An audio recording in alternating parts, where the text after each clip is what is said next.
Yeah. Yeah.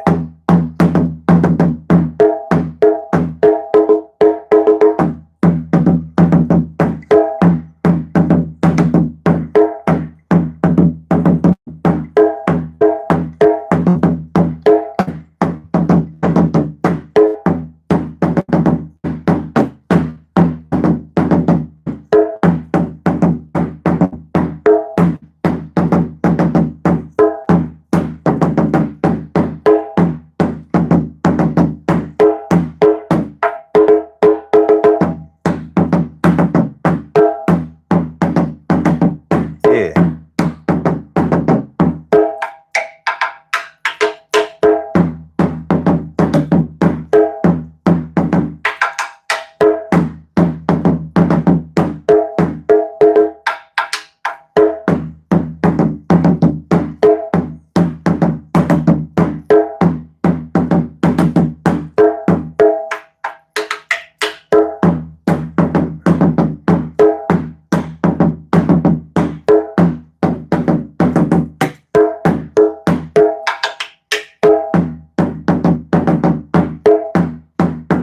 What's up, y'all?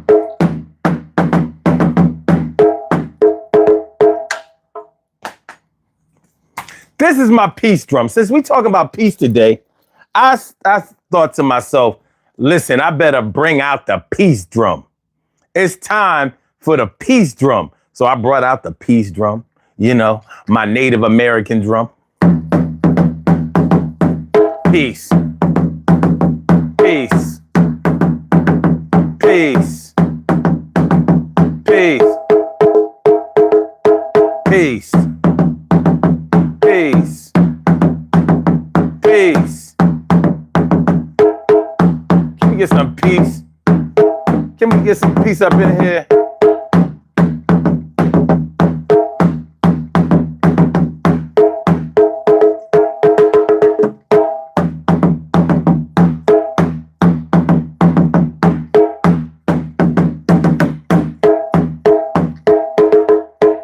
So that's how it's going down today. Yo! Urban Therapy with Sun 752, and this is the Urban Therapy with Sun show. We do this every single Sunday from 2 p.m. till around 3:30-ish. And the reason that we say 3:30-ish is because sometimes it gets so heated that we just have to do a little OT on a Sunday. And it is Sunday. This is the show where adults come out and play with other adults. We laugh, we cry, we argue, fuss, and fight, go back and forth with each other, bust it up all crazy. We take an introspective look into our own personality to see the way that the universe projects us into this thing called the world and try to figure out this thing called life. I am your host, Sun 752, aka Omar with the rrrr. And if you can't say Omar with the rrrr, well, then you just say Omar with the R. Today on the Urban Therapy with Sun show, we are talking about what peace means to you and what peace means to them. As you all are probably fully aware of right now, the United States is engulfed in a wartime situation with Iran. Israel and the United States have attacked Iran, and Iran has retaliated and attacked some U.S. Military bases or whatever. And the Ayatollah has been killed. The United States has killed the Ayatollah of Iran. And, you know, this has serious implications. So I don't think it's deniable that the United States is not in peacetime. But what I do want to talk about today is, what does peacetime in politics and government mean in the first place? Were we at peace before the airstrikes against Iran? And for all of you who say, oh no, we're not at war, it was just some airstrikes. I need to know, do you understand what being at war means? If somebody attacked your family, your house, and destroyed where you live, would you allow that to just be called an airstrike? Would you allow that to be written off as just a random attack, or or it's not a random attack. It was a, focused attack that was successful. And if the head of your family was killed, oh man, I really didn't want to do a political show or a politically charged show because I really want to talk about what peace means to the individual. And are you at peace? Do you know what peace means? Have you ever been at peace? Because a lot of times we have things going on in our lives that won't allow us to enjoy peaceful situations. It might not even allow us to cultivate or even entertain peace. Peace within our hearts, peace within our minds, our mental state. That's what I really wanted to talk about. But I don't think that we can skirt around the issue and act like what's going on is not going on. T. Carey Wright, morning, noon, and night. It's always great to have my peoples going directly into your site. And also, what we got? Aloued, will you participate in the war against Iran? What do you mean, participate? And Tony Cocker. What up, Tony Cocker? What's good? So that's what we're talking about today. We need to get into this thing. We do have a phone number that you can call into the show if you so choose. You can have your voice heard. There is no censorship on this program. You can say how you mean it. You don't have to hold back. You don't have to pander to anybody. You can say exactly what you mean. Now, prepare to be debated or challenged or whatever. This is healthy, respectful dialogue. But you don't even have to be all that respectful. You can say it how you mean it. You can cuss me out. Just don't cuss out the other people in the chat. Yo, my man says, pray for my country, Qatar. Since we got U.S. bases, we are getting targeted. That's fucked up. And it's crazy because the United States has no business dealing with Qatar. But we get it. Money talks, baby. Money talks. Shar, what's good? But yes, let's pray for your family. Seriously. Your family and your people, because the people matter. The government, the politics, I could do without. But the people matter to me. All right. Shar 138 made it in. That's what's up. Thanks for making it in. Thanks for making it through. I appreciate that. And my brother Time is in the house. My brother Time was good. How you feeling, my brother? Always good to see you. Yeah. Y'all gifted the plane to Trump. More money, baby. More money. Yeah, I'm trying to steer away from that bullshit. Mayana Kodesh says shalom. Shalom to you. CC, grown woman, don't try me. What's good? Oh, it's you. Queen Rasheen. What's good, ma? That's what I'm talking about.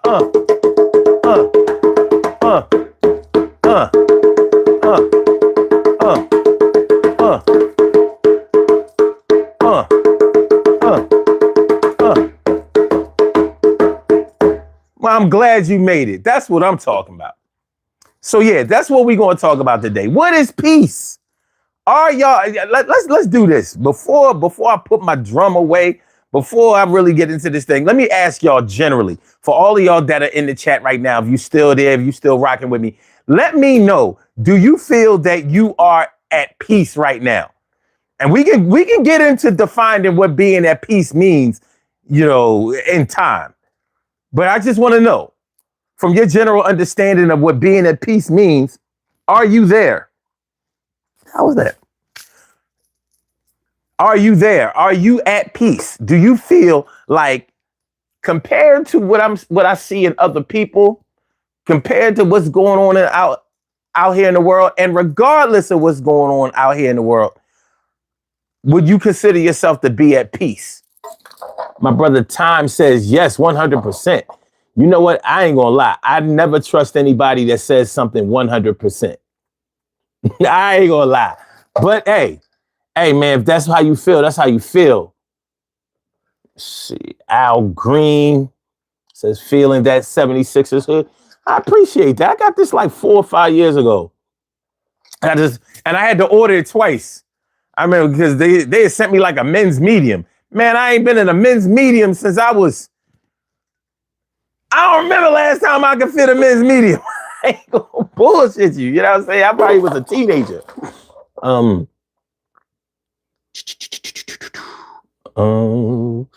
Okay, what we got? Carrie says, I am not at peace. Al Green, Philly brother. That's what's up. That's what's up. What part? Where you from?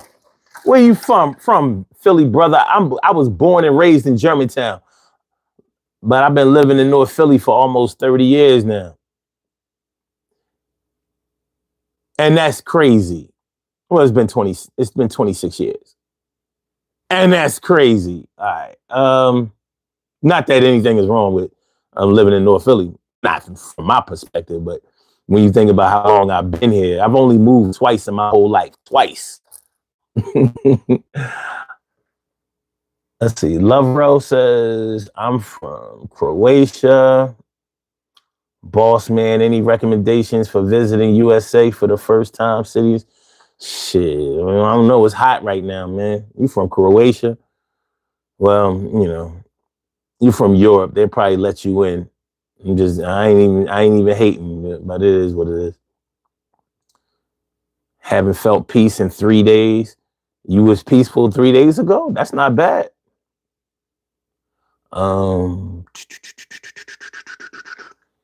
Is it easy to monetize? What do you mean monetize? On YouTube? You need 1,000 subscribers. They'll let you do it at 900 though. They will. They'll let you monetize at 900. Missiles kept us awake. That's disgusting. I really feel that. Al Green says, "Oh, you from North Philly too? That's what I'm talking about. That's what I'm talking about." My brother Ansel Jones is in the house. Let's go to my brother Ansel Jones. Tom says my health is good. All my bills are paid. Don't owe nobody no money. Moms and pops are good, and I can't worry about how other people feel.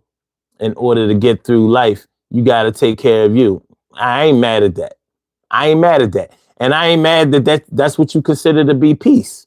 I am not mad that that's what you consider to be peace. Shar says, I'm at peace with myself and my life, not at peace with the government. And now I have to ask, okay, can you be at peace with yourself and then not be at peace with your environment, with your social situation, with your surroundings? You know what I mean? Is that possible? I mean, you could go in the crib and you could lock in like, all right, just like my brother Tom said, all right, my people's good. I'm good. My pocket's fat. I'm straight. All right, I'm at peace. For me, peace is in here and peace is up here. It ain't never been in here. Because this actually takes away peace. Now, I'm not on some biggie shit like more money, more problems. I'm not saying that. But it's hard. It's hard to have your mind on the money and be at peace. Just on some real shit. Just being real. Hold on. Just being real with you. You know what I'm saying? Like all my bills are paid too. Credit score is higher than a motherfucker. But that can't be where I need peace. Health, that's peace. Being able to feel good about whatever happened to you in the day that you just completed and being able to go to bed, that's peace. Waking up in the morning and feeling enthusiastic about the day ahead of you, that's peace. But that's not easy. That's not easy because life seems to be coming at you. You know what I mean? Like trying to blindside you, spear you from the side. Boom. Life be coming at you. And in anticipation or fear or concern about whatever could happen, I think that reduces the ability to have peace. But that's my perspective. That's my perspective. I don't expect that to be the perspective of everybody. I can't tell you that you're not at peace because of my assessment of what peace is. The same way that you can't tell me that I am at peace, regardless of all that other shit. But it's all good, man. We're going to have this conversation today. We're going to do it our way. We're going to have this conversation today. We're going to do it this way. I said, have this conversation. Yeah, got something to say. Do it this way. Yo, you can call in. Yo, you know how we play. Do it our way, yo. My name is Son Sev, and I do things, yo. I know the lev, you understand, yo. We gonna do the dev. That's the division. You understand the decisions that I'm making is trying to bring home the bacon. But even if I bring home the bacon, I gotta get it shaken with my peeps and make sure they soul I keep. I ain't trying to have they soul I reap. Yo, I do what I gotta do, and please don't sleep. But when it's time to go to bed, I'm really trying to do that with a clear ass head. Meditation is the way that I be making it happen, and everything is gonna be all right. Don't start snapping yet. You gonna get your time to get on the mic, and everything is gonna be all right for real side. I know the trouble always comes, but they say it don't last long. But right now you're wrong because we right in this situation, and everything is gonna be all right. But this frustration is like something that we gotta make it through. It's just like the storm. It's soft and warm. No, that shit is hotter than a motherfucker, sorta like a tornado. That shit is ripping everything and front like a potato. Your leg just got sliced and fried. Yo, I could go for some fries right now. Yeah, and I feel good about it. But you gotta watch the weight. I took off a couple of pounds. All right. So this is what we're gonna do. Get my drums out the way. You know what I mean? Get my drums out the way. Ba-ra-pa-pa-pum. Ba-ra-pa-pum-pum. Make sure y'all hit the like button. Ba-ba-ra-pa-pum. Yeah. Yo, keep it. Yeah. You know how we do that. Get it. Yo. It's still.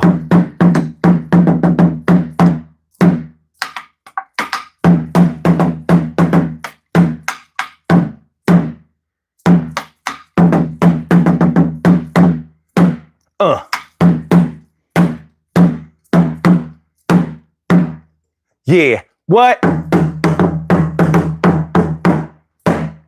Yo, keep it light.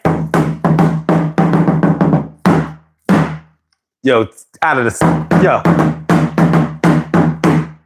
It really makes a difference when you come out of soundproof. All right, y'all. Okay.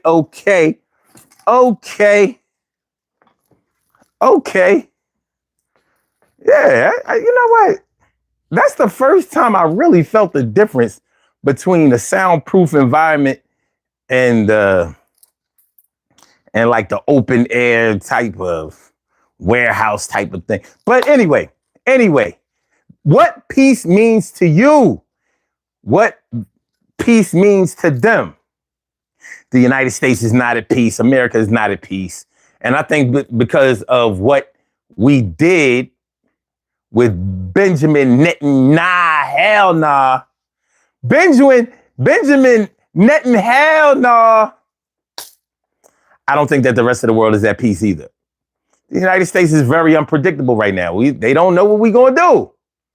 You know what I mean? We've become toxic out here. We not that good cousin. We the bad cousin that come through. We the bad cousin that come through. Like the chick on Soul Food, the movie Soul Food, the cousin that came in and fucked it.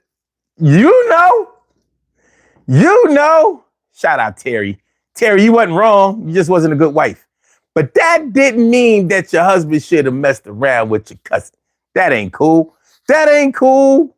No.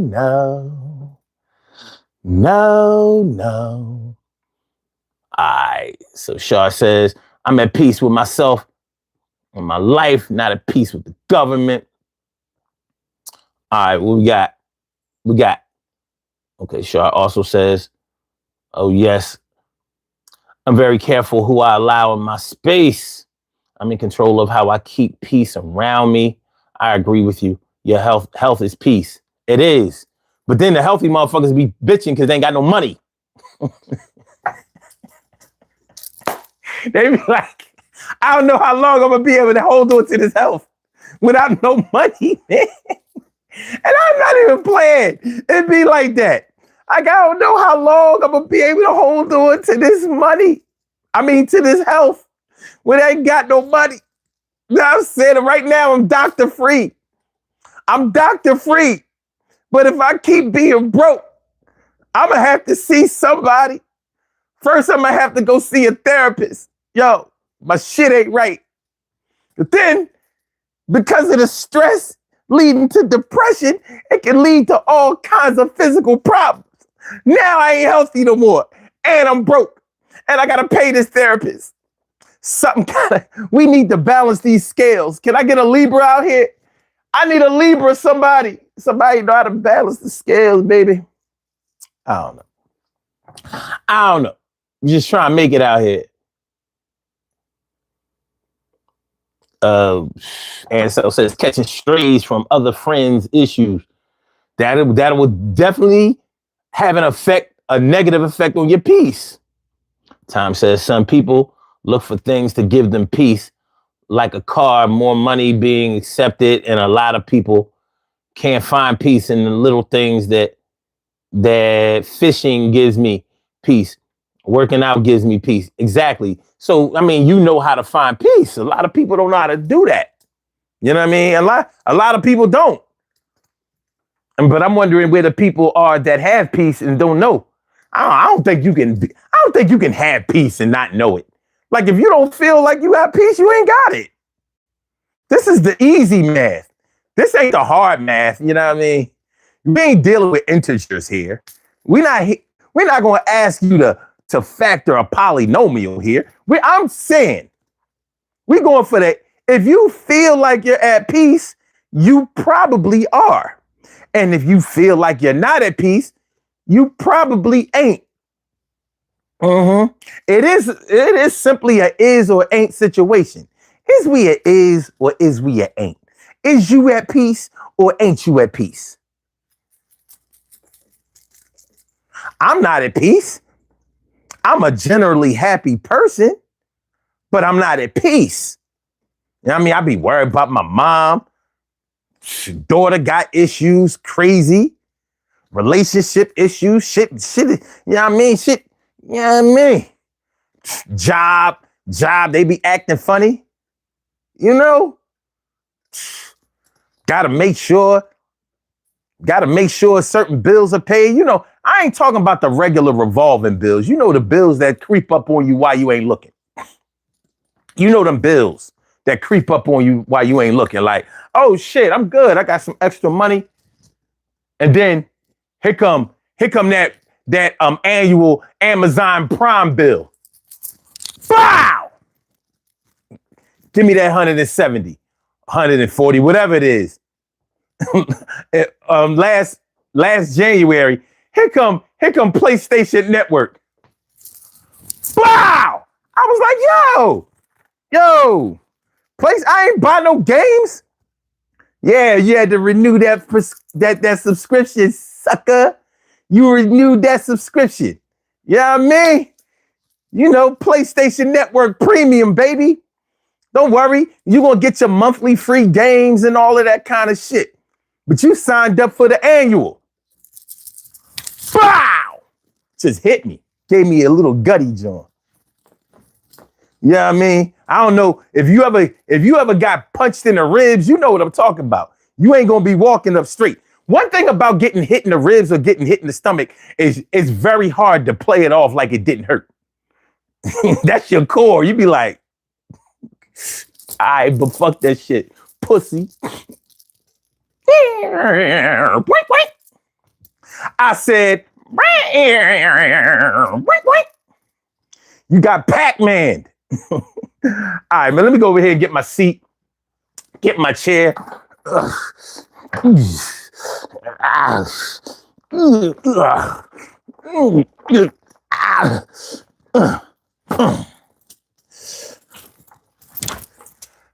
Hey, yeah.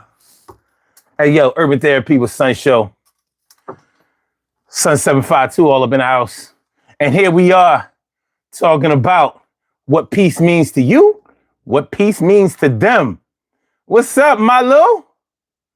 Malu all up in the house. What's good, Ma? It's always good to see you. Always, 100% of the time. 100%. Good to see y'all. Talking about peace today.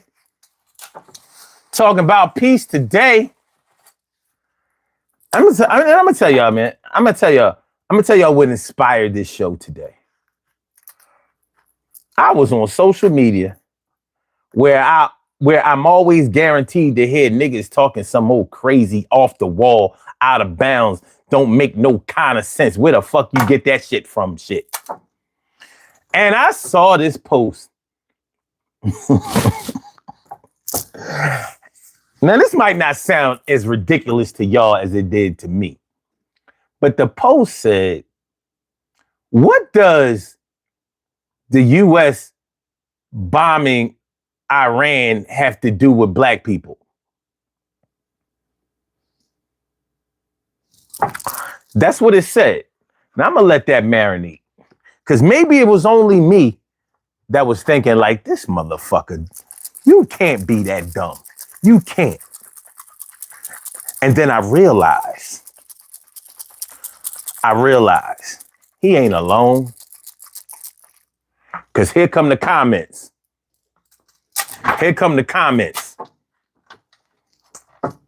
Co-signing that dumb sounding shit to me. Now, maybe it only sounds stupid to me, but there are a lot of black people out here these days that think that we are unaffected by the things that happen between white people. And I'm like, do you know that Iranians aren't white?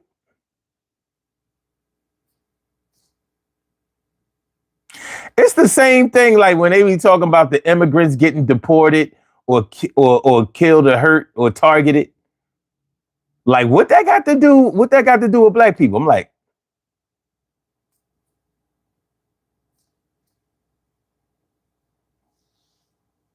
Fun Game Zone says you capping hard. All right. Look, it's a phone number there. You ain't got to. You can call this. You can call me. You can get on the mic. I invite you to get on the mic. Matter of fact, I dare you. 215-518-6149. You can call. I dare you. I dare you to tell me how I'm capping. And if you can do better or if you can debate better, I dare you to call in. I fucking double dog dare you. I know you ain't gonna do it. But if you do, I'll respect it. Because then you can come in and get cut the fuck up. Matter of fact, let me get the real cut on it. He can get cut the fuck up.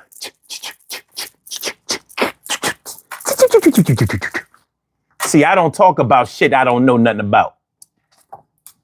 No dumb niggas on this show. Not the one you can see. Now, the ones you can hear, possibly.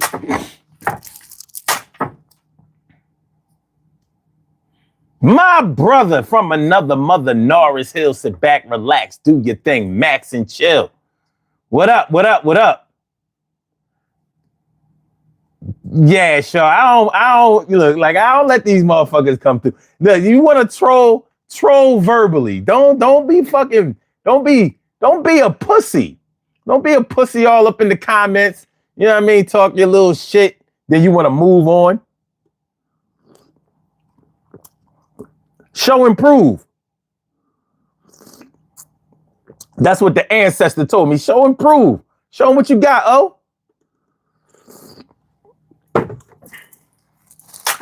Show them what you got. Tom says, son, it has nothing to do with black people. Can I guarantee you that person got their GED from Woolworths? No, they not alone, dog. They not. because their position on the matter is that black people have been through so much that we can take anything. So nothing that they throw at us is going to affect us. And I'm like, motherfucker, when was the last time you cried? It could have been when somebody died. You know, they ain't had nothing to do with black people, right? What you crying for? Huh? You know, that didn't affect us as a whole. What you crying for? Everybody got to die, right? So what I did was I explained to them on the post. I said,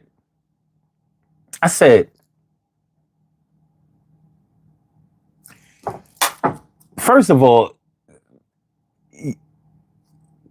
black people have a problem studying history. They don't like to do it. We don't like to go back and find out what really happened. We don't like to do that shit.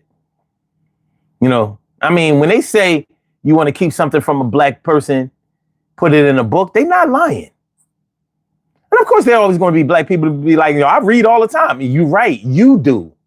But the majority of people, I bet you can't name 10 people that read like you do if you're an avid reader. I bet you can't. You stand out because you read. Meanwhile, we all went to school and were forced to read. Evidently, many of us rebelled against it. And you can tell in the way they write these text messages and when they respond to comments. They don't know how to write, which means they don't really know how to read. So anyway.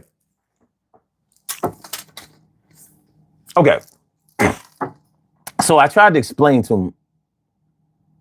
I said, many of y'all can't seem to think past the noses on your face or past midnight. In other words, they only think about today and what's going to happen in their lives today. They don't understand the greater plan of people. So I'm like, so you think that they haven't factored how you fit into their plans when they go to war with somebody or when they make decisions with somebody or whatever? You don't think they? I said, okay. And then I said, everything the white man does, and if there are any white people listening to this show, listen, man, it is what it is.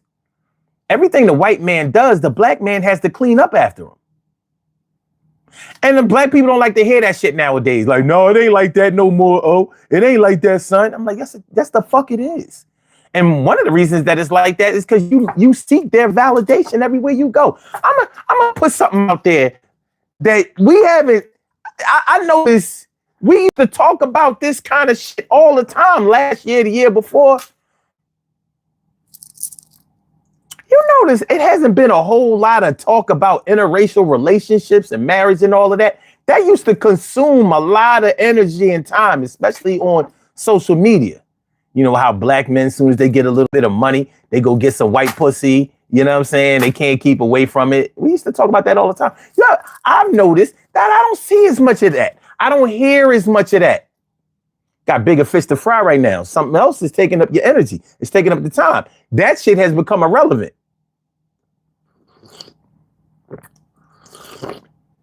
And hell yeah, there's a reason for that.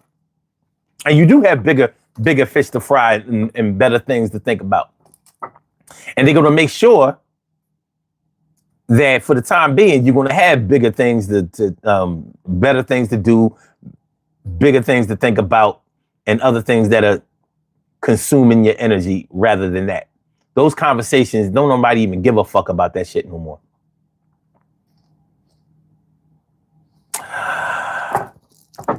And for people who say things like, well, love don't have no color. I'm like, you're right. Love don't have no color, but it does have a preference.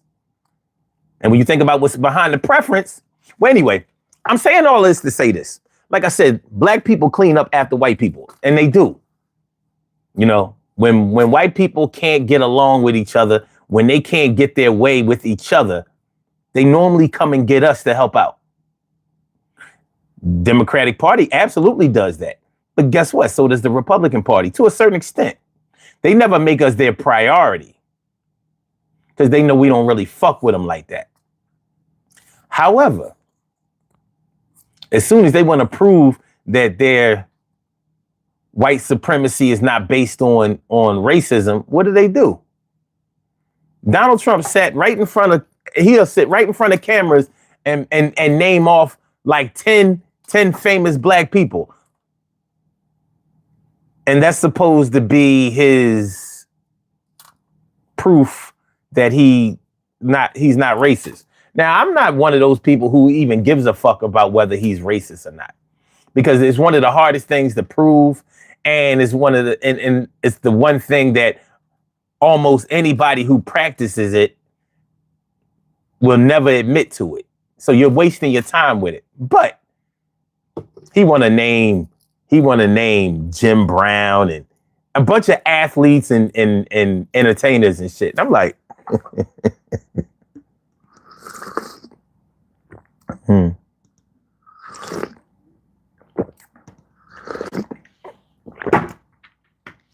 And that's your proof that you're not racist?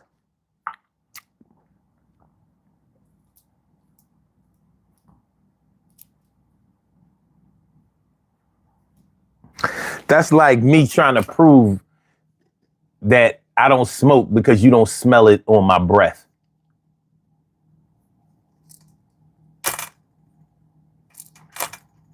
Anybody wants to be friends with famous black people. Muhammad Ali, Mike Tyson, silly ass rappers and shit. Yeah. Okay.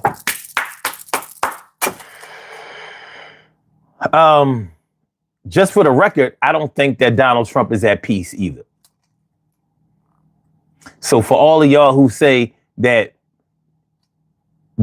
a bunch of money will increase your chances of being at peace, that motherfucker is far from being at peace. Because the Epstein files is coming at his ass quick. And he's doing anything to distract from that shit. And that is not peaceful.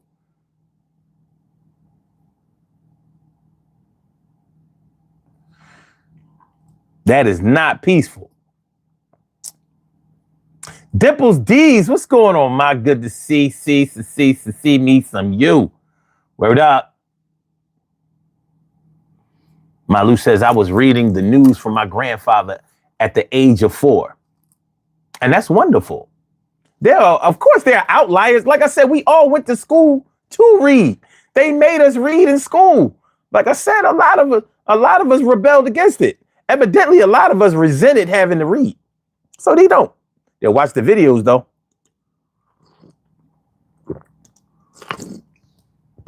They'll watch some nut-ass videos all day.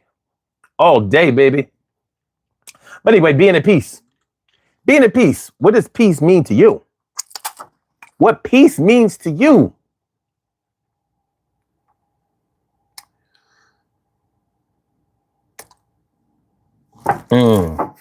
Malu says, son, it's heavy material, 100, and it should be punished. What, not reading?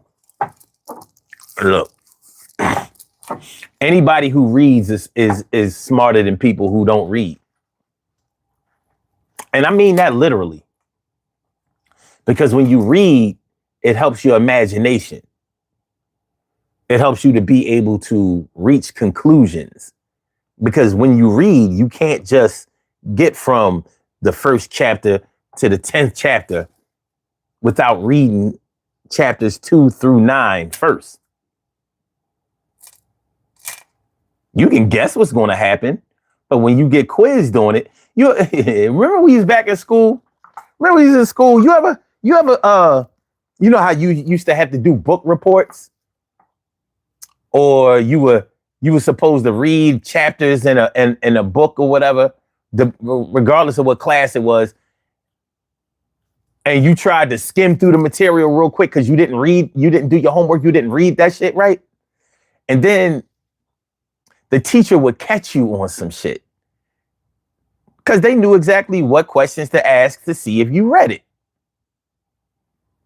So they would ask questions like maybe from not exactly in the middle, but just before the middle, in the middle, and just after the middle, closer to the end.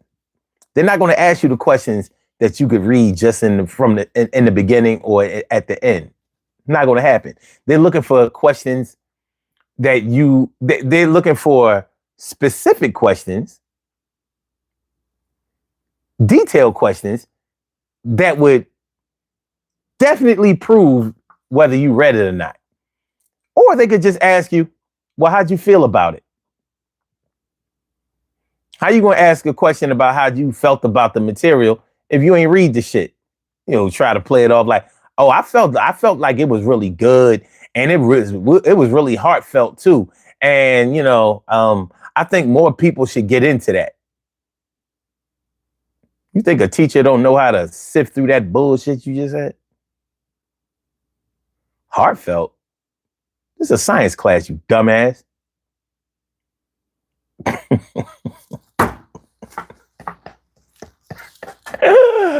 Heartfelt?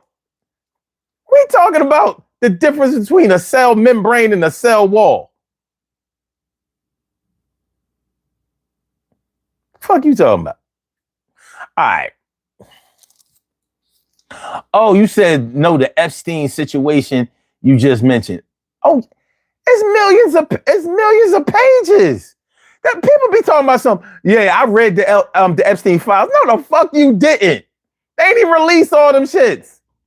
You ain't read none of it, I bet. None. That shit deep as hell. You don't even know where to start. You don't even know where the middle is. They haven't released. They've only released maybe 20, 30% of it. The shit that they've redacted, the shit that they've already gotten rid of, you know, they've deleted and discarded a lot of that shit. That shit is going to be like the Bible now. You don't know what books are missing versus what books, you know, are remaining. You don't know. The Epstein files is on some shit.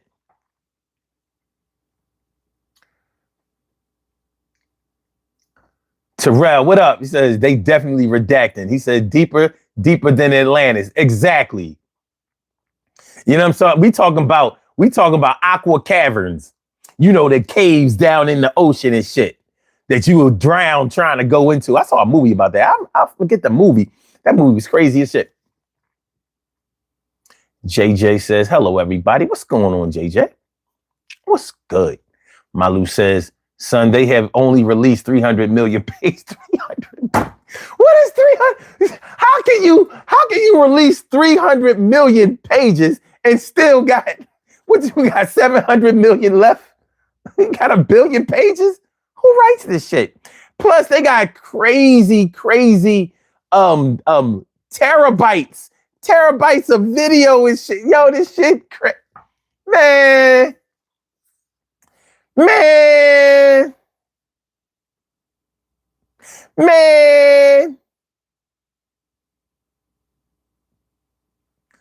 That woo. And so says Jimmy drove the car in third lane. What color was the car? That's what the world feels like now. Y'all gotta chill. Malu says, son, yes, because of how many who have been involved. Exactly. Donald Trump want to run around here talking about something. I've been totally exonerated. Nigga. And he's trying to say Bill Clinton totally exonerated Donald Trump at his deposition on Friday.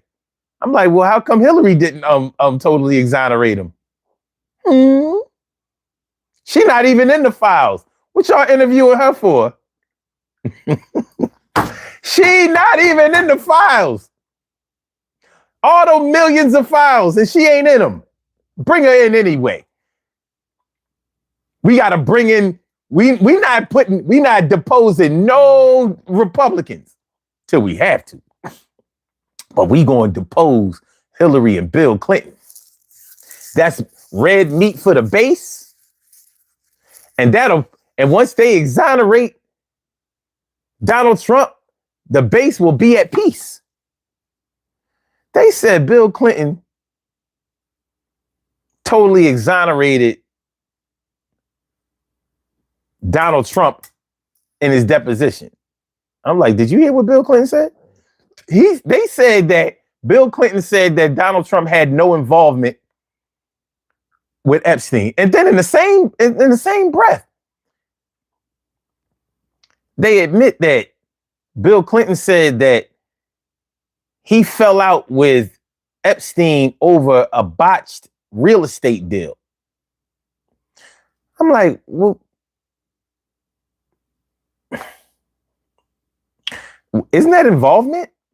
When you have business dealings with somebody, I ain't say that he didn't say that he didn't know Epstein. He said that he didn't have nothing to do with knowing about Epstein with the girls and none of that. But I thought Donald Trump was a rat. I thought he ratted on Epstein. Thought he ratted on him. I thought he was a confidential informant. A billionaire confidential informant. Where they do that?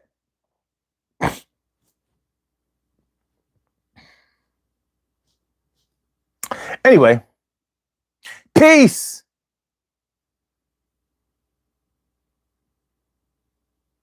Peace. We're looking for peace out here.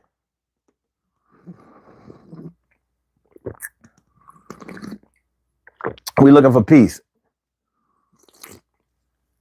I think on a personal level, like I said, I consider myself to be a happy person, but not necessarily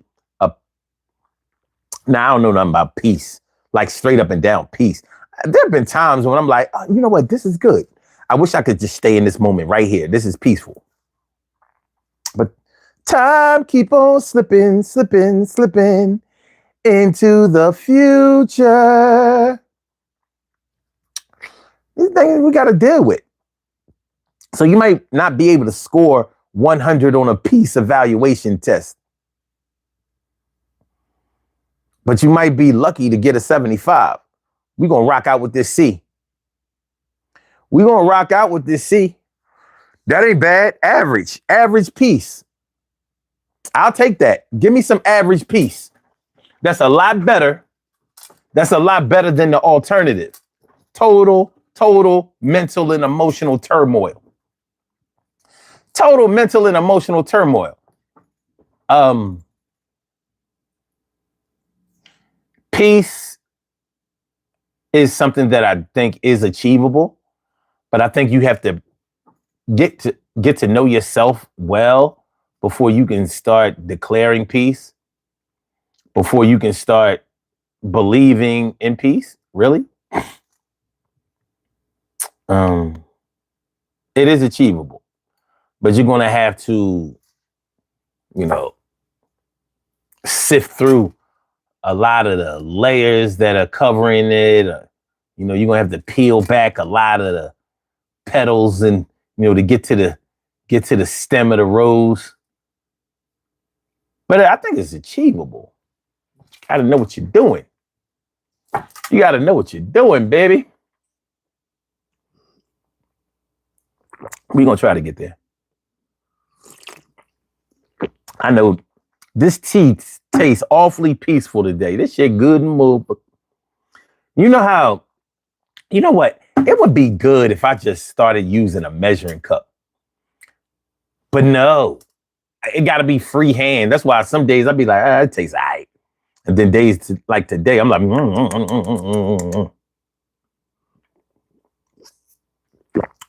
Yum, yum, yum. Yummy. Good shit. And because this is such a healthy drink, I'm trying to achieve peace through health. Trying.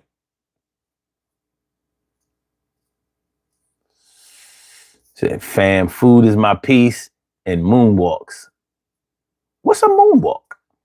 Like, you mean like The dance, the moonwalk, or do you mean like walking at night under the light of the moon? Spa days. Oh, okay. Okay. Well, let me ask you this. Do you think that there's a difference between tranquility and peace? Do you think, walking in the moonlight. Okay, I got you. I got you. We almost here. Not all the way, but we working. We working. Is tranquility and peace the same thing?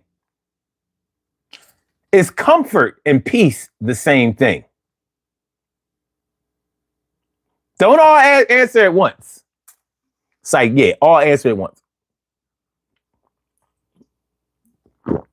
All fall down, all fall down, all fall down. CC says, quiet time to myself is peace. Okay. My brother from another mother, Norris Hill, says, health is peace. Yeah, okay. But is tranquility the same as peace? Is comfort the same as peace? I think that tranquility can lead to peace. I think that peace has comfort in it. I know one thing, I don't think that you can say that you're at peace if you're uncomfortable. I doubt that. Ansel Jones says sports is my peace. Okay, cool. I ain't mad at that. I ain't mad at none of this. CC says, quiet time to myself is peace. Carrie says, a peaceful state leads to tranquility. I would say it the other way around. A tranquil state leads to peace. And I'm only saying that because from my point of view, peace is something that encompasses a whole, like peace needs help. I don't think that peace can be by itself. Like to some people, peace might be just somebody not bullying you or messing with you. All right, I finally, I got some peace. Some people, peace is not having a bunch of noise. You know, some people don't like noise. Loud music, loud sounds. You know, like, oh my God, finally, all that noise has calmed down. No jackhammers. That's peace. I'm like, okay. To some people, that's what they consider peace to be. But I think they're minimizing what peace is. If I had to give a definition or a description of what I think peace is, I would have to say that peace is the ability to feel good even, okay, let me put it this way. It's the ability to feel good regardless of the forces around you that are trying to affect you. So in that case, it's your ability to be able to thwart the negative advances of persons, places, and things.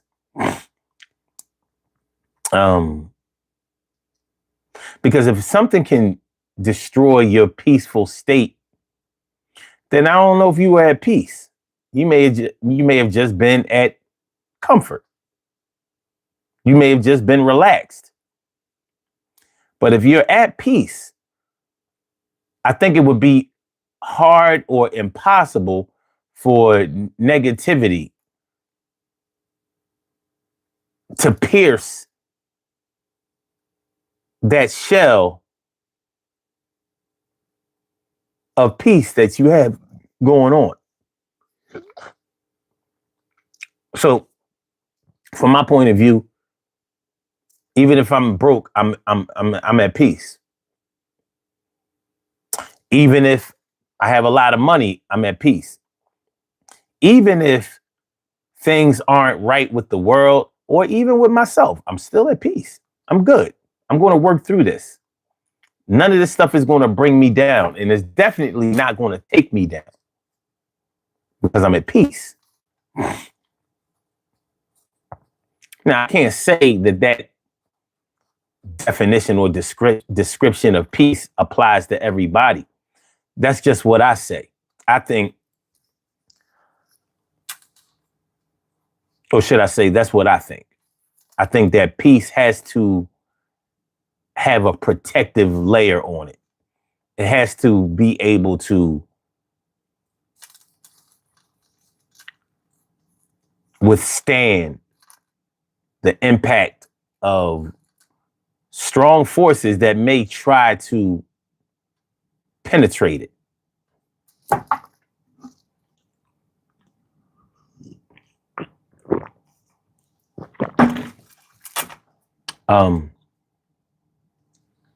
Okay.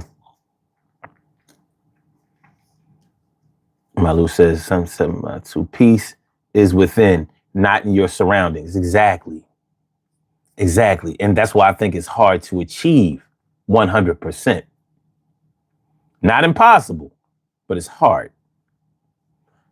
She says, but with peace, you can also give it to your surroundings.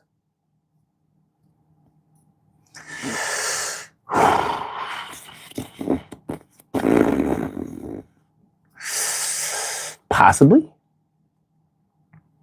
Carrie says, tranquility literally means a state of peace and quiet.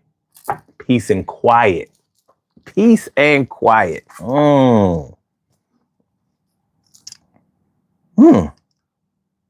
Is it possible that the definition of peace and the feeling or the metaphor of peace may be a little disunited?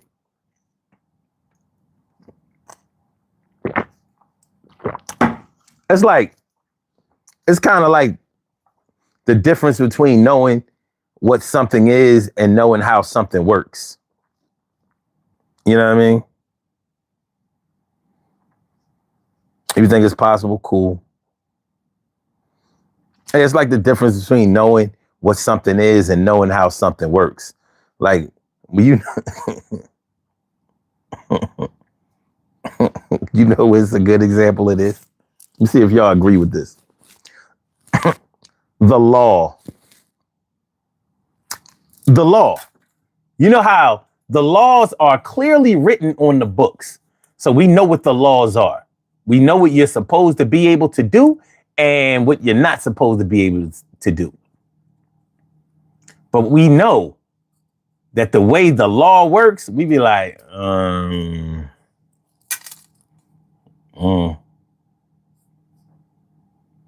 we might be feeling like it ain't no law. The law is very, very malleable. Very malleable. You can twist it, you can turn it, you can bend it, fold, spindle it. So, you know, even though the law says this, we know that the court system interprets the law differently than exactly how it's written on the books.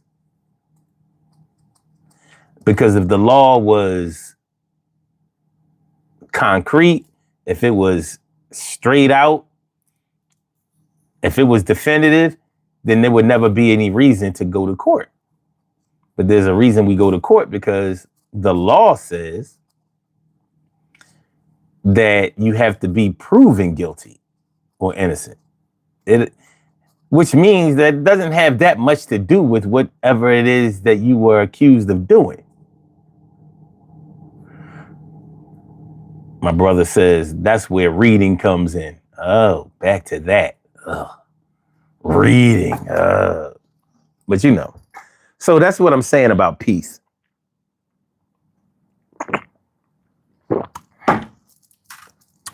Let me look up the definition of peace.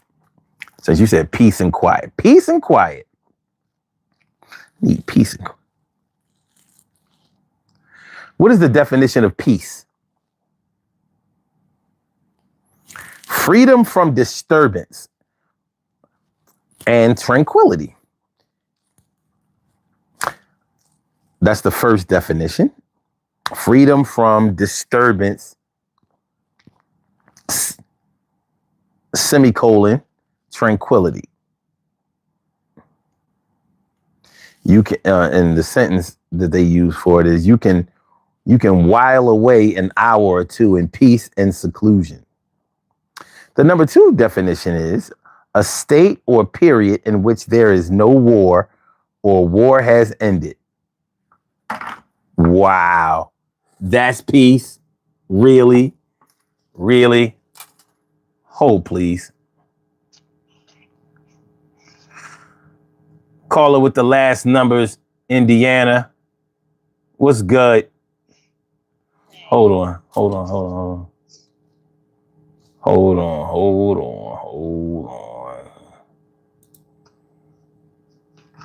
We're not where we need to be here. I don't know why this thing makes itself hard to find. Like, you know what I want, goddamn. You know what? Fuck it. I'm not battling this shit today. Speak. Not today. I restarted the PC and all of that. I'm not doing that again. Fuck you, PC. Huh? You've already had to do that? Yeah. Oh, okay. I mean, just to make sure that I have the continuity that I need. But anyway. Yeah. What's good? You know what we're talking about? I think so. Hey, chat. Hey, family. Hey, others. Okay, cool. Hey, sub.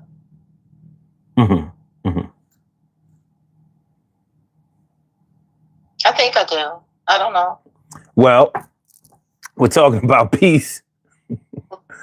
And we talk about, the title of the show is What Peace Means to You, What Peace Means to Them. So, since I know that you're into this, let me ask you this. Okay, sure. I just read the definition, the number 2 definition of peace, which says a state or period in which there is no war or a war has ended. Do you accept that as peace in politics or government? Not at all. Okay, why or why not? Because the end of the war does not mean peace externally for anybody. War is chaos and discord that remains always. Even at the end of what one considers their end of war, it doesn't mean it's ended for the people who are in the midst of it. Okay. All right. I agree, but I agree for different reasons. I don't think that just because we're not at war, we're at peace, because rumors of war, threat of war, looming possibility of war that doesn't feel like peace to me. Because it's not. And even when a war is ended, you have a lot of cleanup to do. You have regime change. You have lawsuits going on when people sue for peace, or there's a lot of governmental activity that has to take place between. It's not like you defeat a country in war and it's just like, all right, we won. Don't fuck with us no more. That's not how it is. Chaos and discord always remain. It always remains. It never goes away. It never ends. Once it starts, it never ends. Not just that, but there has to be a payout. When wars take place, one side is giving up something to the other side that wins.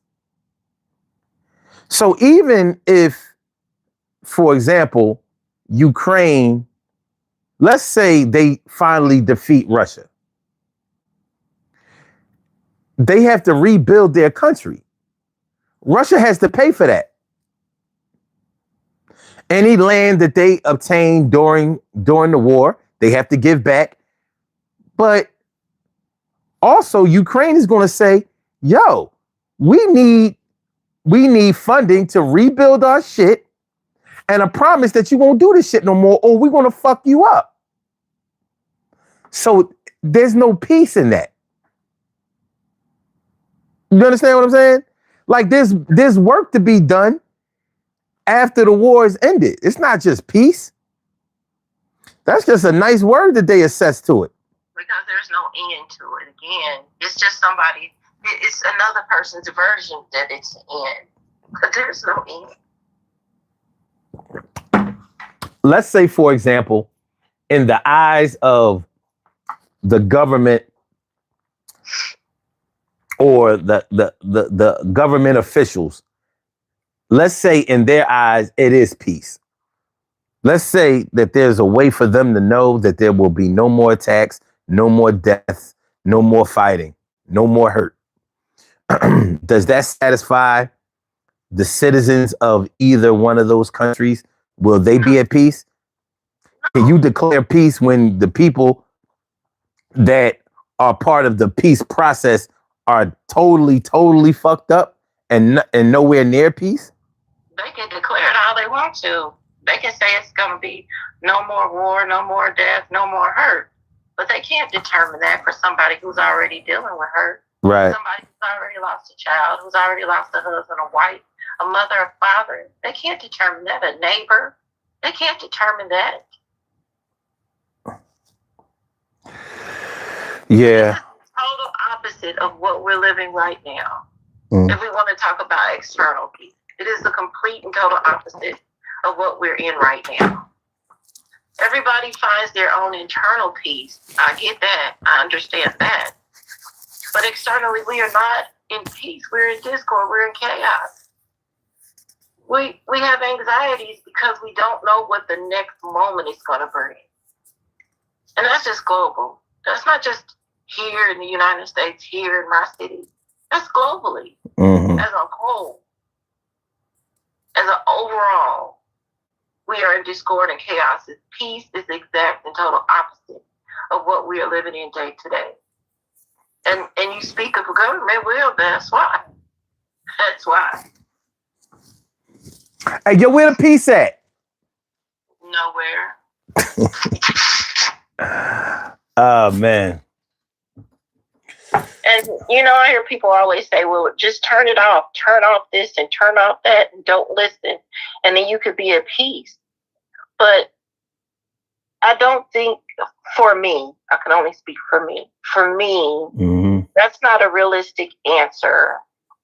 Because once I'm aware of the knowledge, that layer of peace, there's already a crack in the foundation. And now the crack has begun to spread and get bigger and more torn. And that little bit of coverage that was there has now crumbled. So even if I turn it off, even if I stop listening, even if I let it all go dark, it doesn't mean that I'm at peace with it because I know it still exists. Mm-hmm. So, question my peace. There are moments when I have a bit of it, but now not so much, not as much as I used to. I don't feel that peace I used to feel on a regular basis.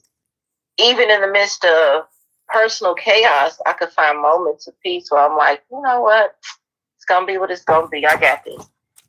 I don't feel that anymore. So for me, I have not had peace in a while. When was the last time you had peace? It has to be sometime before we had the pandemic. And you sure it was peaceful before then? I could find moments of peacefulness. Okay. I have not found moments of peacefulness since.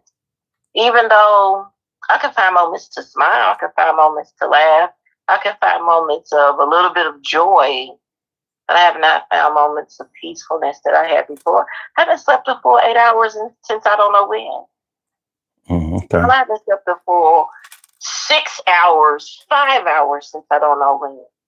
Damn. So I know I haven't found peacefulness. I haven't been able to find those moments where I can calm enough to get rest. You guys start doing some push-ups and some sit-ups. I don't know why you think that helps. That working out, I'm not saying. Oh, it helps. Exhaustion will get you some sleep. But see, I need more than sleep. I need rest. It will get. Listen. And sleep and rest are two different things.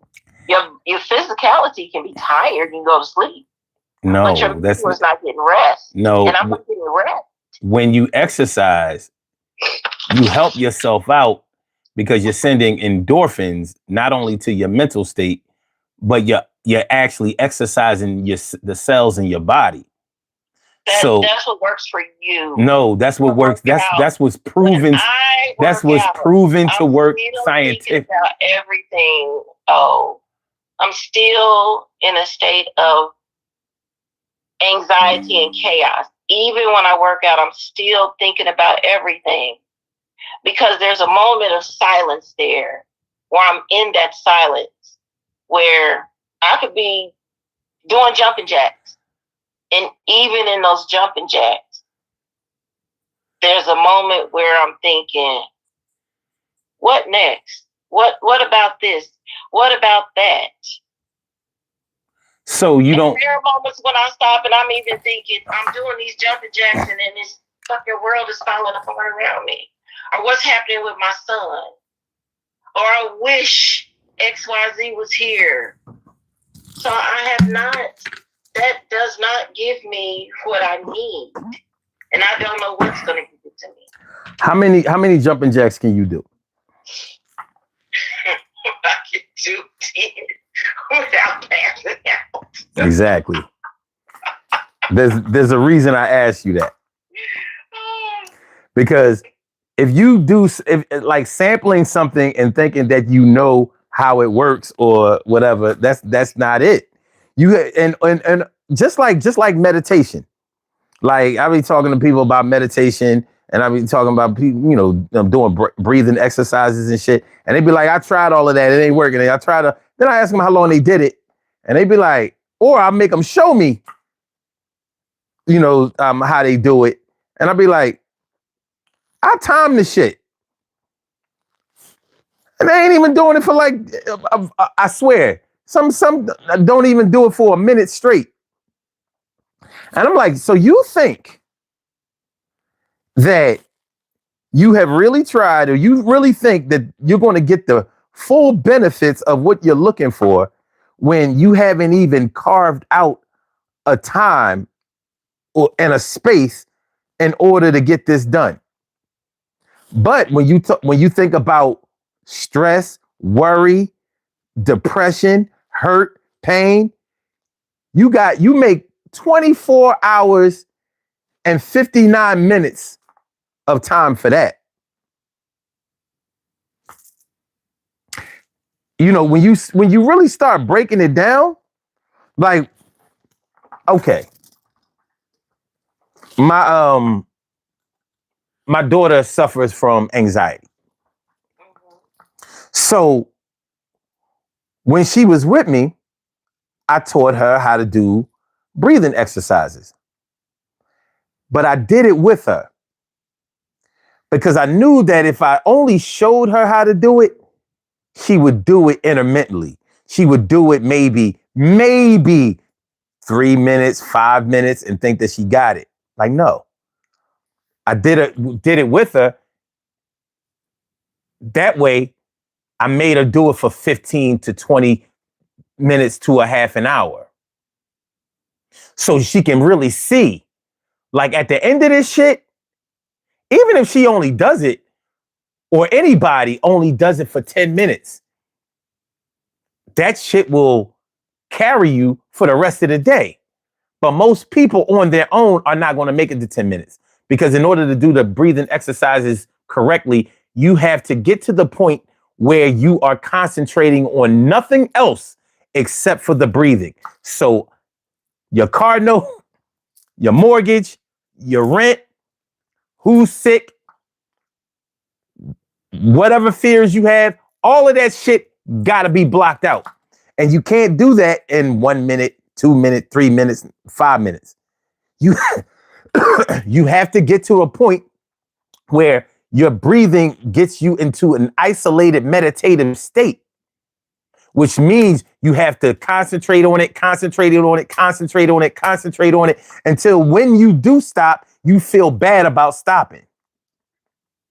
Real shit. But it takes practice.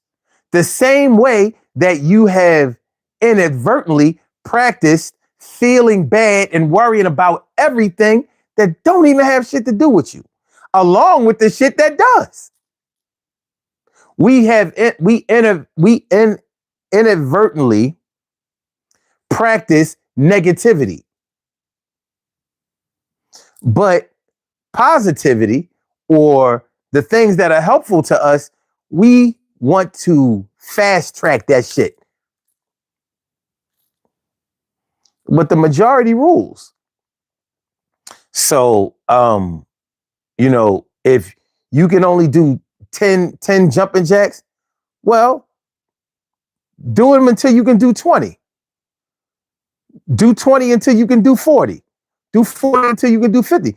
Honestly, I'm just going to keep it a buck for you. You should be able to do 100. Now, if 100 sounds like a lot to you, that's because you've only been doing it for a little while. But if you can do 100 jumping jacks help so, a lot of people don't do jumping jacks because it reminds them in gym class when they was like from first grade to like fourth grade or some shit like that. But we got it right in first grade to fourth grade. I love jumping jacks when I was a kid. Okay, well, jumping jacks, they work your legs, your shoulders, your arms, your core. They do so much. But it's harder to do them when we get older because we're out of shape, we're out of practice, and the pain that we feel afterwards or days afterwards. And let me recover from this. And we fuck around and recover and never get back to it. But yeah, if you exercise for long enough, let's say at least half an hour, and you don't have to do it a half an hour straight, but if you dedicate at least a half an hour to some good exercise, you best believe it will improve your sleep because your body is going to take you down and you're going to get the right sleep. Not the, like some people drink to sleep. And you'll pass out and you'll sleep. But that sleep is not quality sleep. It's all garbage. Your body is recovering. You get rest in that sleep. With exercise, you get restful sleep. So do you think this question, do you think because you release stress through exercise for that moment, that you're still gonna have peace? That equates to having peace? I say that you can be on your way to being peace. To achieving peace.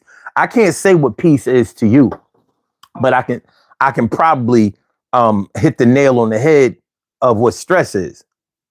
See, peace, I think peace is a personal thing. So what you may need in order to achieve peace may be different than what I need. That's what I'm saying to you. See, you're telling me your version of what works for you, and Carrie is too. But those are not the things that work for me, is what I'm saying to you, Bo. That's not what works for me. Well, we were talking about in the world, but it's not peace. I'm still not finding that peace. There are things that I do, I'm still not finding that peace because I, unfortunately, have had that layer of protection over me broken, damaged, destroyed. So no matter what I do, I am still in the midst of chaos and anxiety and stress. Even if I find a moment of where my endorphins are kicking in, that happens, yes. And for a moment, I'm good, but then I'm back at it, and there is no peace to be had once I'm back at it. So let me get this straight, because we were talking about I was trying to show you how to get better sleep, and I'm giving you scientifically and personally proven techniques on how to get better sleep. But you're telling me that that won't work for you, even though you haven't tried it in the way that I'm explaining to you. Science is rarely wrong when it comes to the human body. So, there aren't, there are people who work out on a regular basis in order to look better, and there are people who work out on a regular basis in order to feel better. The good part about it is you achieve both, but without exercise, you will achieve neither. There's absolutely no way that you can just, coast along without practicing better diet and exercise and achieve good feelings for very long. Shit ain't, and it doesn't even have to do with any of the external things that might happen to you, but the way that you're going to process it mentally and psychologically, that's what's going to fuck up everything. But it's not until you understand the physiology of the human body that you'll understand how your hormones and how your enzymes affect the way that you are able to achieve peace. I'm not at peace, not because of external things, or should I say, not because of internal things, but more because of external things. And it's hard to change things around me. But because of what I practice, I don't allow all the external things to fuck with me. And I'm not even going to attempt to fix everything for everybody. People got to fix their own situations. So I'll help. I help when I can. But because of the things that I practice, I feel good about my contribution instead of feeling like, oh, I got to do more or I didn't do enough. Because, hey, at some point, motherfuckers got to shit or get off the pot. The problem is with either shitting or getting out of the pot of negativity instead of positivity. There's no way you're going to spend 75% of your day looking for a better way to feel and not achieve it. You're going to get there. But instead, many of us practice 75% of our day confirming that there's nothing that we can do better or that we're hopeless. And I'm not into hopelessness. I ain't into that. I might not be able to fix that, but I can fix this. And if I fix this enough, it will affect the way I see that. And I can prove that. Because I didn't make it up. I'm merely repeating what I've seen and heard from others. Because they've been able to do it too. And I know that's hard. I know that's hard. We listening to somebody say, well, if I can do it, you can do it. No, I don't believe that that's true. But what I do believe is that whatever I put my mind to, I can achieve. And that's good and bad. I got to find what the missing pieces are. I got to find a way to get it done. But I believe I will. And I believe that I can because I have. Now, just because I have to keep doing it doesn't mean that it's not working. But it's just like maintenance, regular maintenance. Shit, I mean, I don't have hair anymore. But in order to keep hair from coming all around here, I got to shave every other day. Well, that's what I choose to do. Some people shave every day. Some people only do it once a week. They don't mind woofing. I ain't with all that shit. But I have to perform regular maintenance. It's not just going to stay there because I put it there. It's like dusting in your house. Just because you dust it one day, it's not going to stop. It doesn't mean that you don't have to dust anymore. It's regular maintenance. But you have to decide where you want to be with this thing. Now, I asked you about the whole governmental peace thing because, I think I saw a movie about Napoleon Bonaparte back in the day. And if you know the story of Napoleon Bonaparte, he was running all around Europe trying to tear down all of the monarchies. So he went to he was doing good. Napoleon was tearing shit up in Europe. The French army, the Red Army, they was doing shit. But what he fucked up was he went up to Russia. And he went up to Russia in the summertime. It was nice. And the Russians must have got word that he was coming. I don't know how they did. They ain't had no phones. They ain't had no internet. They ain't had no telegraph or none of that shit. Morse code, nothing. But somehow they got word that Napoleon was coming. So the Russian army, France ain't near Russia. So they had to, trek up there by horseback. And they finally get to Russia. They get to Moscow. And when they got to Moscow, they ain't see shit. No people, no monarchs, monarch is king and queen, but no royalty, no townspeople, no citizens, no peasants, no nothing.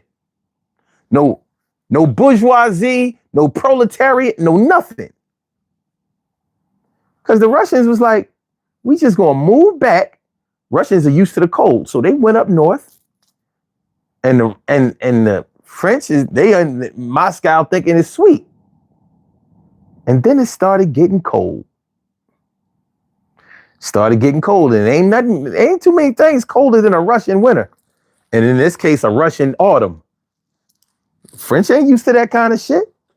They didn't come up there prepared for that shit. It was the summertime. They thought they was gonna come up there in the summertime and whoop ass and then take over whatever they was gonna take over and go back home.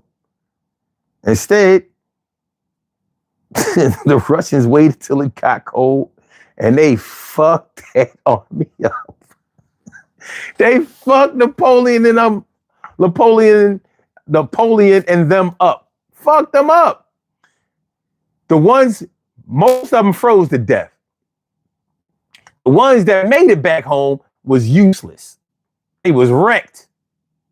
The horses couldn't withstand the weather. All of that shit.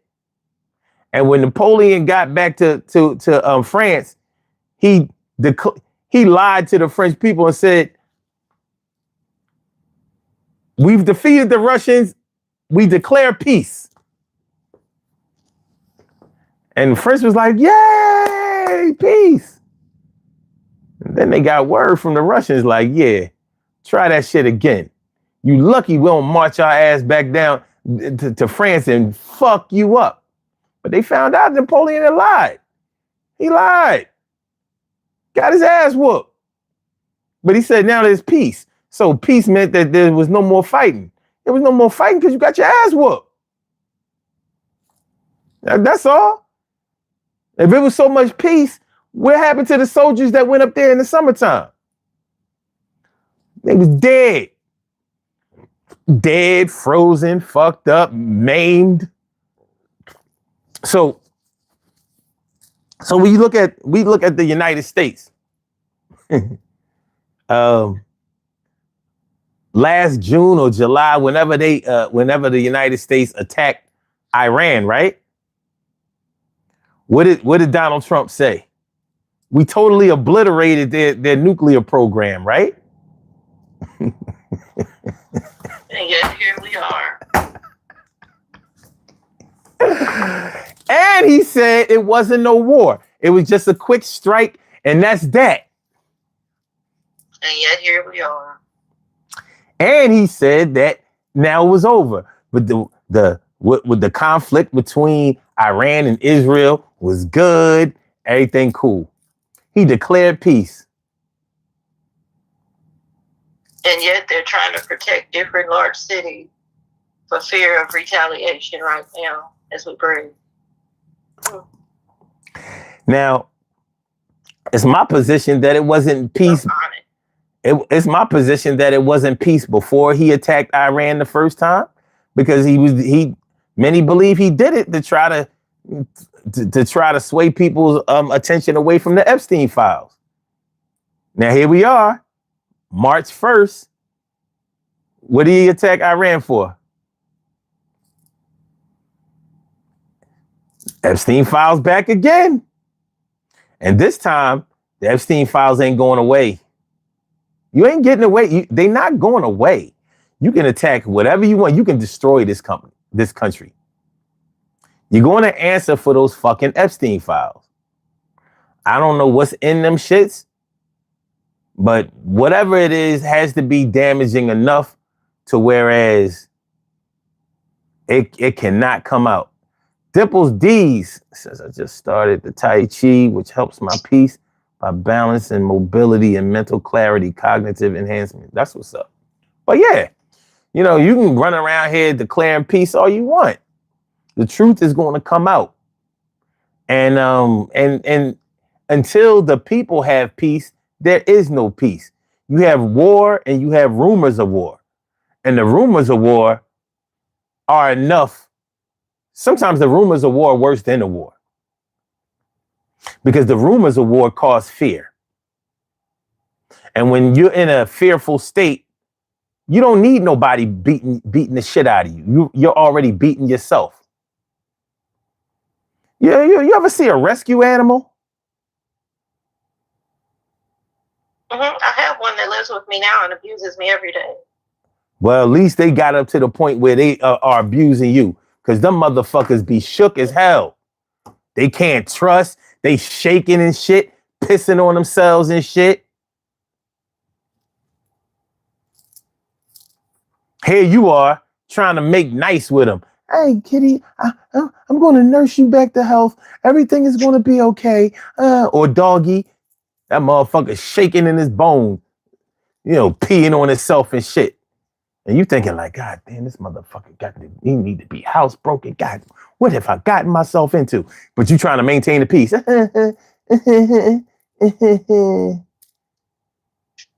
You realize that little motherfucker, the cat, the dog, or whatever the animal is, they're not at peace.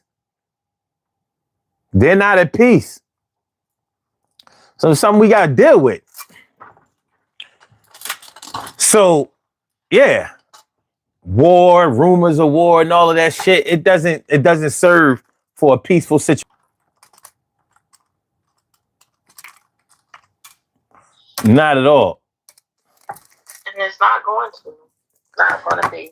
Because even now, in the midst of all this, I know people are celebrating and yay in the streets and screaming and stuff. But what about the mother what about the 81 children who have already perished due to this? Do you think those parents are in the streets celebrating? Who's celebrating in the streets? Who are you referring to? I'm talking about this Iran attack. No, but who is celebrating? There are people celebrating. No. I mean, do you mean in Iran or in the United States? Oh, in both. Okay. There are people both places celebrating. Just the people who follow this maniac are celebrating. They do a good job. The president went over there, blah, blah, blah. I think there should be no peace for anybody, honestly, because he's telling their protesters, go on and protest and fight. Fight against your government. But then the protesters in this country, he's saying, get rid of them. Cleanse the street of these protesters. Put a post up. He told them.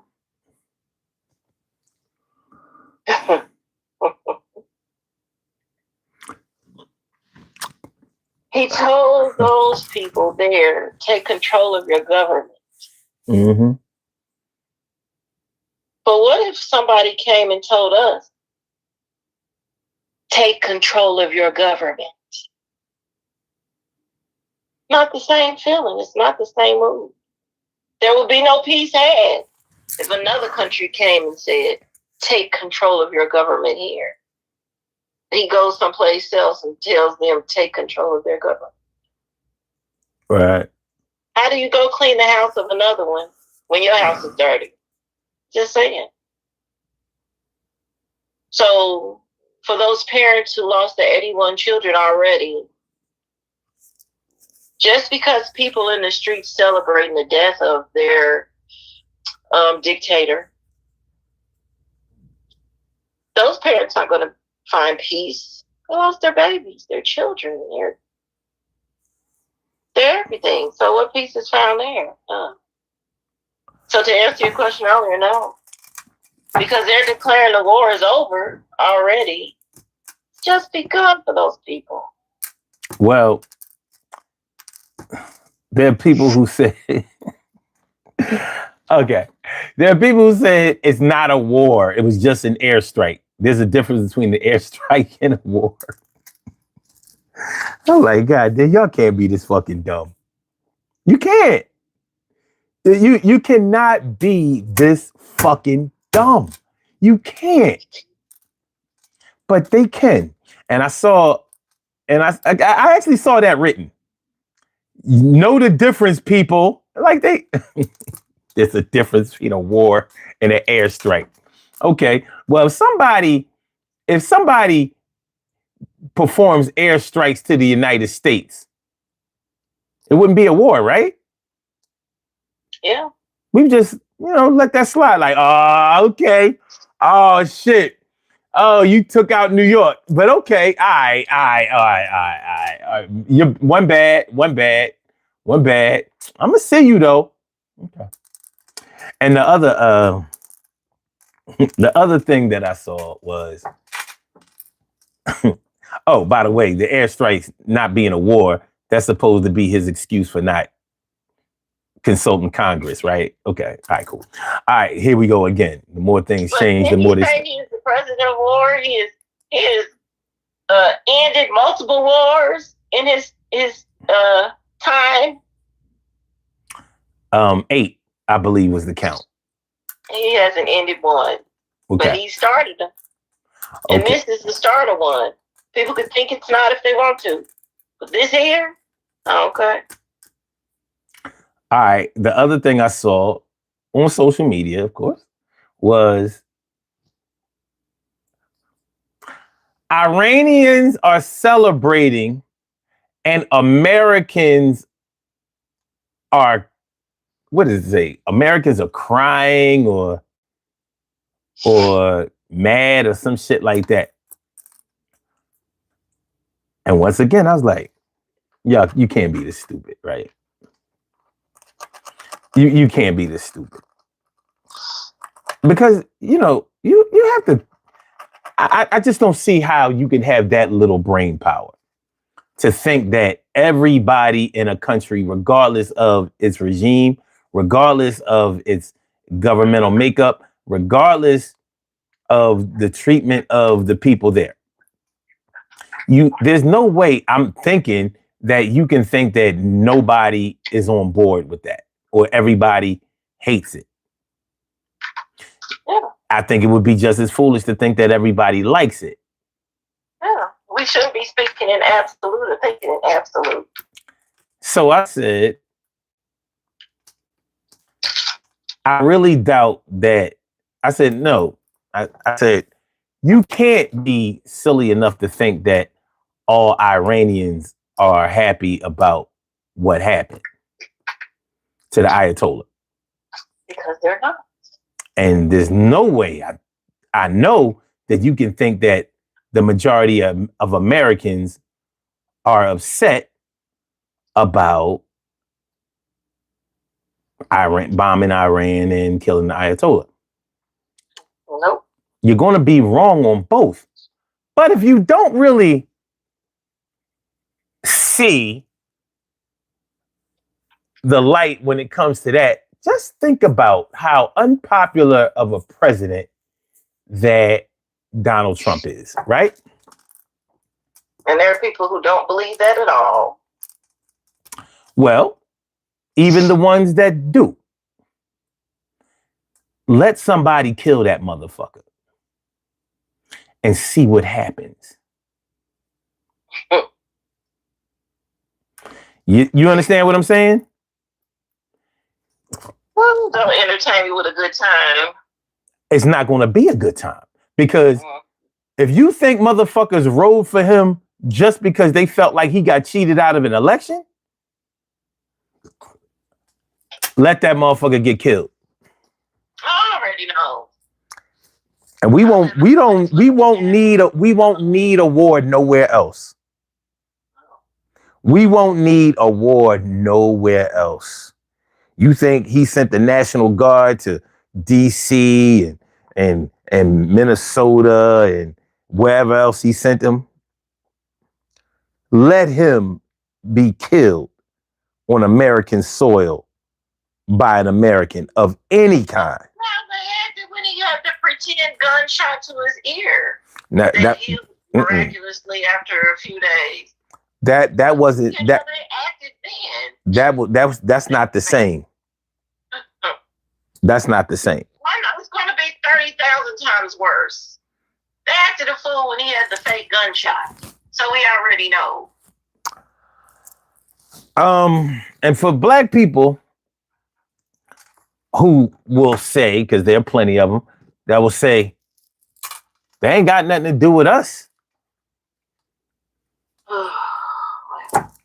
I challenge you to remember what happened when Charlie Kirk, who ain't no politician and wasn't nobody to no black people. What happened with black people when Charlie Kirk got killed? Shit, we were the first ones accused at one point. I mean, the very first had to close down HBCUs and shit and all of that. And they knew goddamn well it ain't had nothing to do with a black person shooting them. But I think it was interesting why they would think that it would be. They know what he was working with.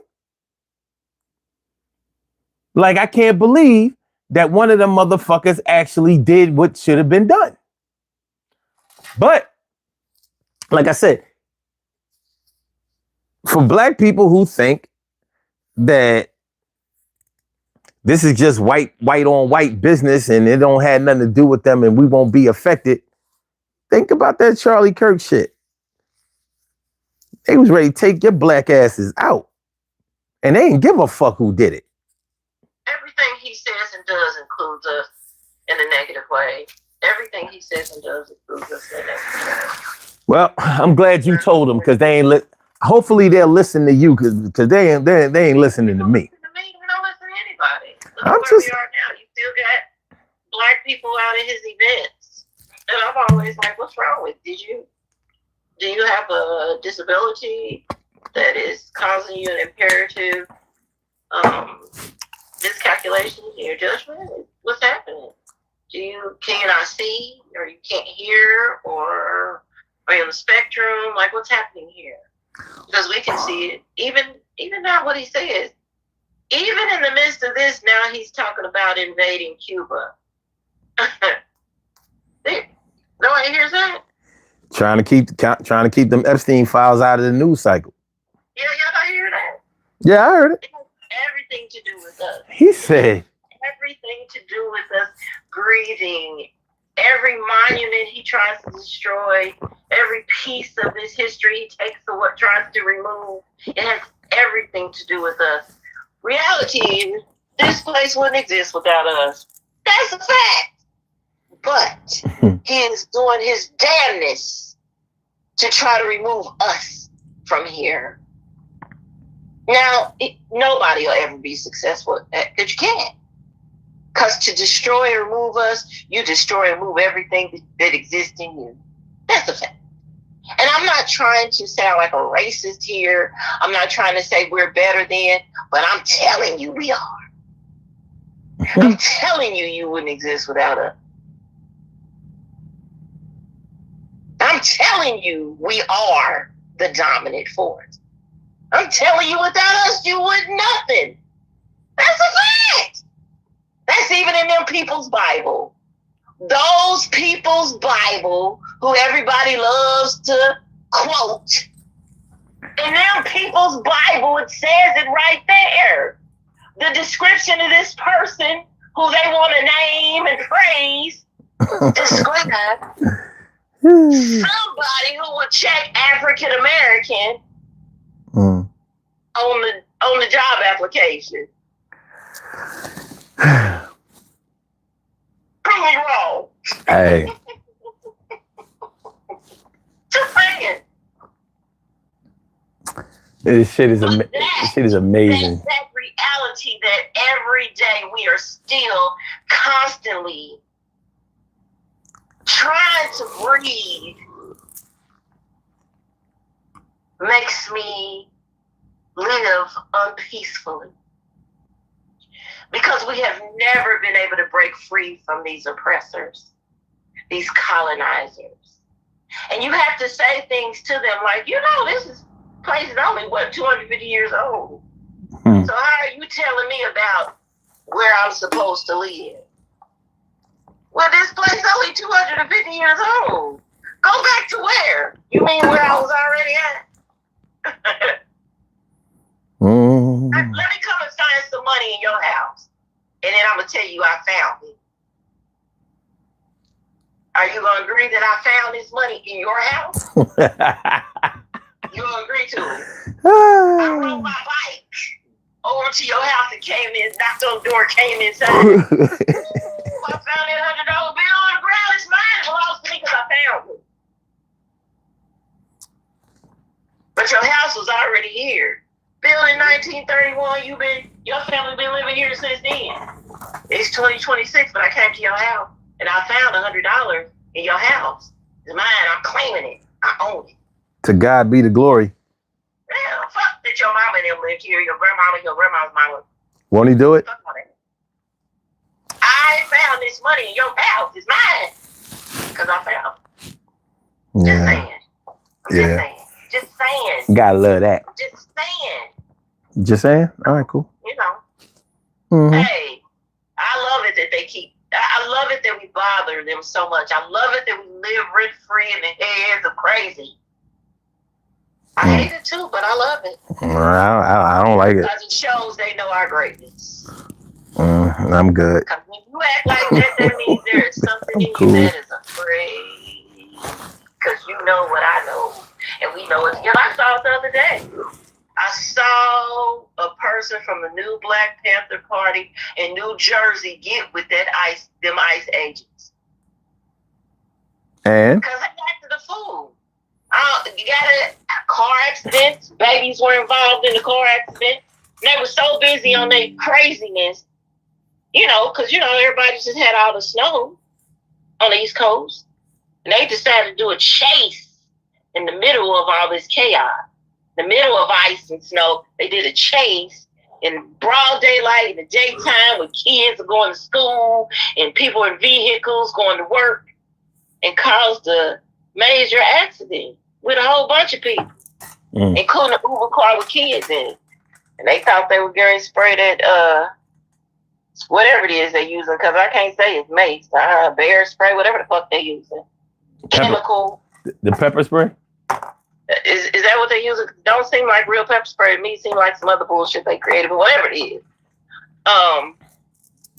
He told them, if you spray, I'm going to spray. And it ain't the spray you expect. When I tell you not an ounce of spray came out of any can.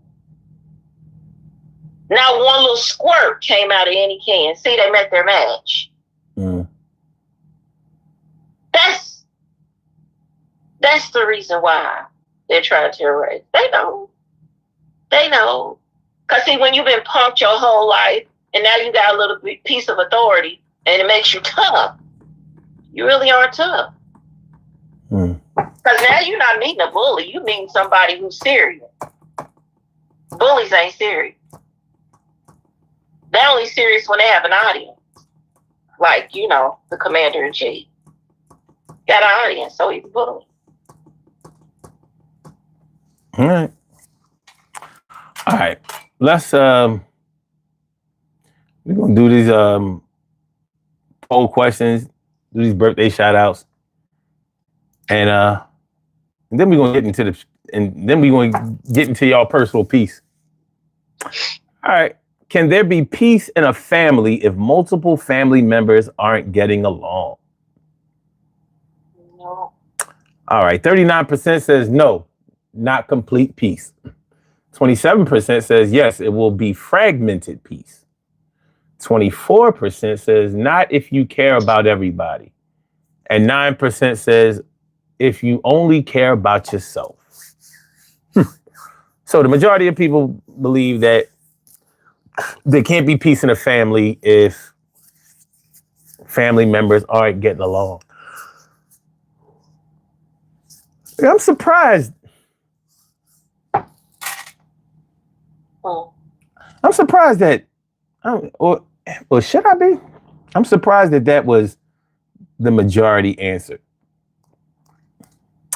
And that's probably because I know so many people these days that have basically sworn off family, even if they haven't sworn off all family. You know what I mean? So, I'm raising my hand as you said it. Well, there you have it. You know what I mean? There you have it.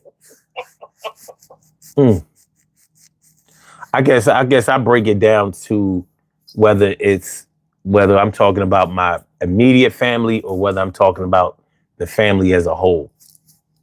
Multiple generations or whatever. Because in my immediate family, I would say that we're pretty much at peace as a family. You know what I mean? We not going after each other, whatever. On a whole, it's hard for me to speak because, my mom's side, they got this person not speaking to that person, this person not dealing with these sets of cousins not fucking with but they always been that way. You know what I mean? They've always been that way. So I don't know. But yeah, my immediate family, I would say, yeah. Probably more now than in years past. And I hate to say this, but maybe some people had to move on and make the immediate family smaller so peace would be achievable. I hadn't thought about that. And it almost pains me to think about it now, like, maybe that's why your immediate family is peaceful because, and of course, that's just from my perspective. I don't know if my sisters look at it that way. You know what I mean? I'm not sure. Not sure. They might have something going on that I don't know about that they worry about. Shit, I might think about this question and my answer later on and think like, I was tripping. No fucking peace. I mean, shit, it literally made me pull my hair out. Look, it's gone. Now that you just said it out loud, I'm thinking about how my aunt is constantly trying to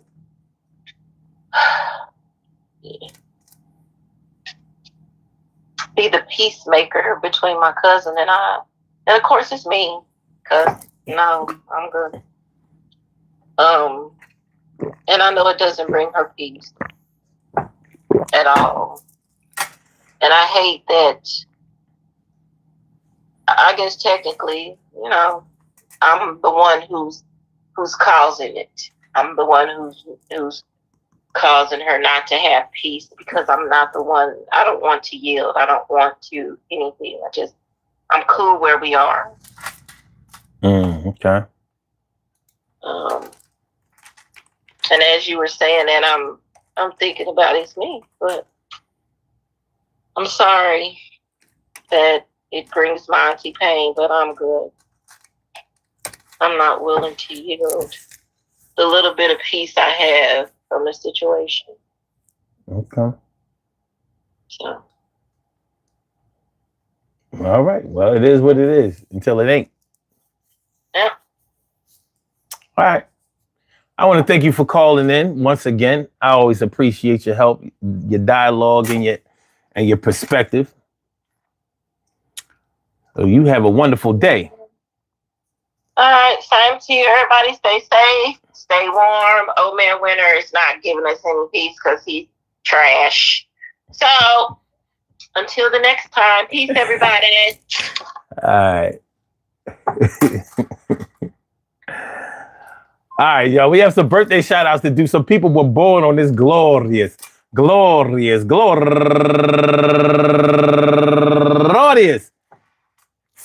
March 1st, and they deserve to be acknowledged. So let's go about our business of acknowledging them and making them feel special because they are special because they are special because they are SPECIAL. They get the RESPECT. They are SPECIAL. They get the RESPECT. They are SPECIAL. They get the RESPECT. They get number one out the box, Kim Edwards Woodbury. And also Shalina Gibbons, Aisha Casey, Irene Durham, Reed Jones, Miss All About Me Turner, Wanda Armour, Shanice Williams, and Emmanuel Eboy John Gillis. I want to say happy birthday to all of y'all. And I hope that today finds you all a good health, happiness, mind, body, soul, and spirit. And that goes out to each and every person out there born on this glorious March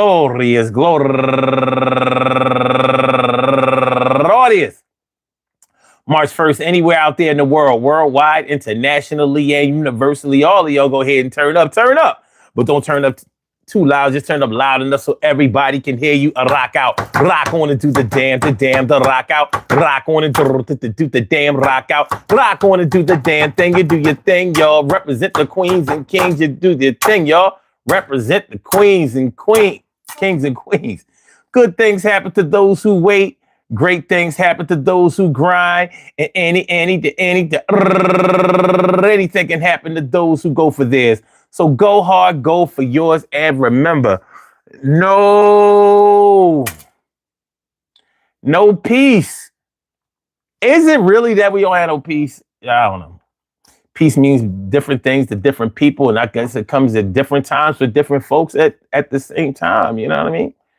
But I think it's something that we should always strive to achieve. It's something that we should always never give up on trying to solidify and nail down and corner like the market, baby.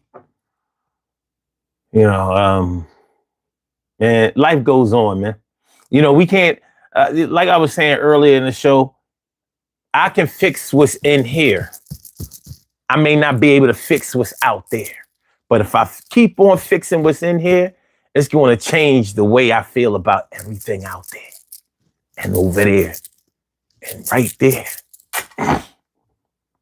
work on yourself. If you can't work on nothing else, work on yourself because you can do that 24 hours a day.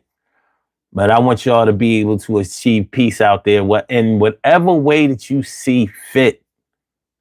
Peace to all my day ones, my everydays, and my brand news. I love y'all to death, resuscitate y'all, and love y'all right back to life.